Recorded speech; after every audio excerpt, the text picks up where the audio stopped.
kind of mischief you got for me. Thank you for whoever tagged me in that video. Now let's get to talking about it. Now I think the main point of this entire thing is the fact that Red and Chloe stopped the prank from happening.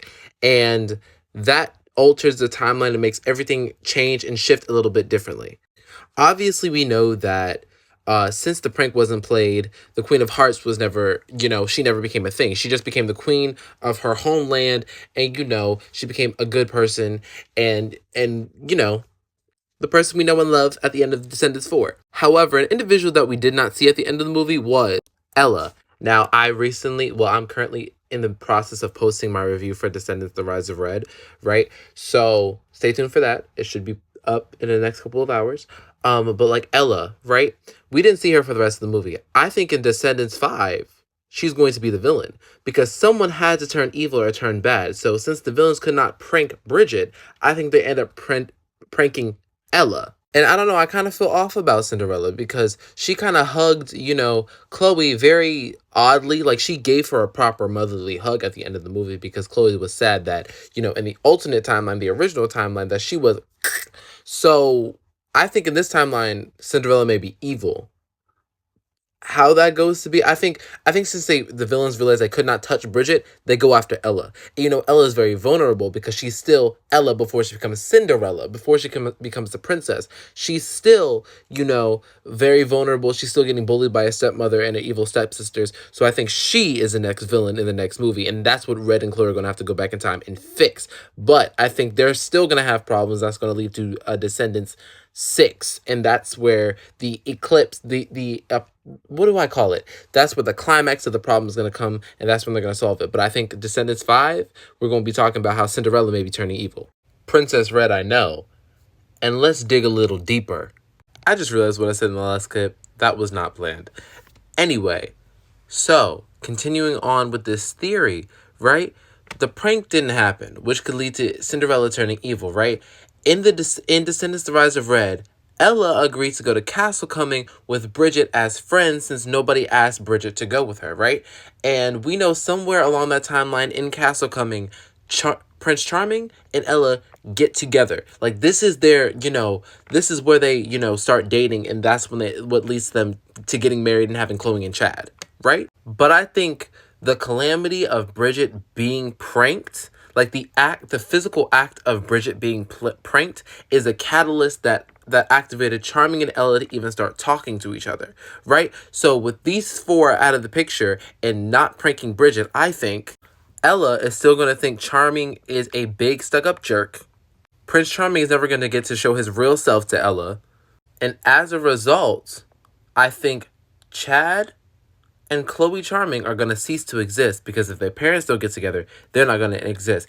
And the reason why this makes sense is if you pay attention to time travel at all in any time travel sci-fi movies, right? Time takes a long time to solidify. So they still got time. If this is the case, they still have time to fix everything and put it back the way it was so that, everything they can exist and everything in universe can exist.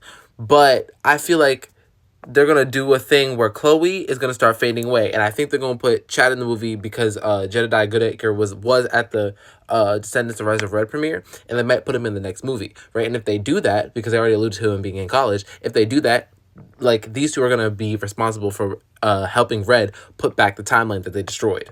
I also have another thought that these 4 VKs, since they cannot prank Bridget, since they're currently frozen in eternal detention because they got caught sneaking into Merlin's book vault, I think these 4 are going to target Cinderella and make her potentially be evil and even more sinister than the Queen of Hearts.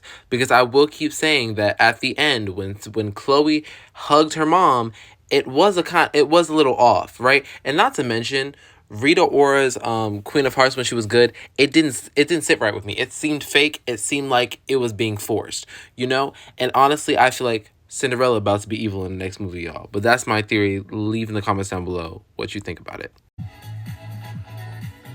All right, now watch Chloe interact with her mom. That turn was kind of weird. I might be reaching, but I feel like that turn was weird.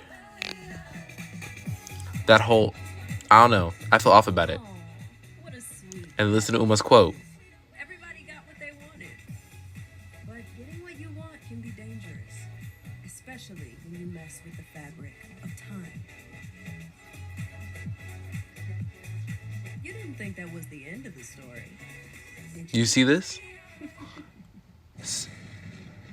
Literally the way I feel like Cinderella interacted with Chloe, it was a little bit standoffish. I'm not even gonna lie. I could be reaching. I feel like I am reaching a little bit, but I felt a little standoffish vibe from it. It was very, very different and very, very weird. But like even Uma's cryptic send off was weird. So that's why the movie ended so abruptly, and that's the whole that's the reason, right? And I'm so excited to see where this is gonna go next.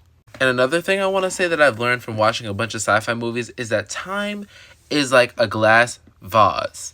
Once you break that and try to glue it back together, there's still going to be a little crack. So even when they put everything back together the way it was, the Queen of Hearts is still evil. Cinderella is back the way she was. Chad and Chloe are still back together. I feel like there's still going to be nuances and changes that are going to be different and forever changing the Descendants franchise. And that's something we're going to have to be left to sit on. This either will happen after Descendants 5 or Descendants 6. And if they go this route, this story is about to get really, really good, really, really fast, and everything's about to be crazy.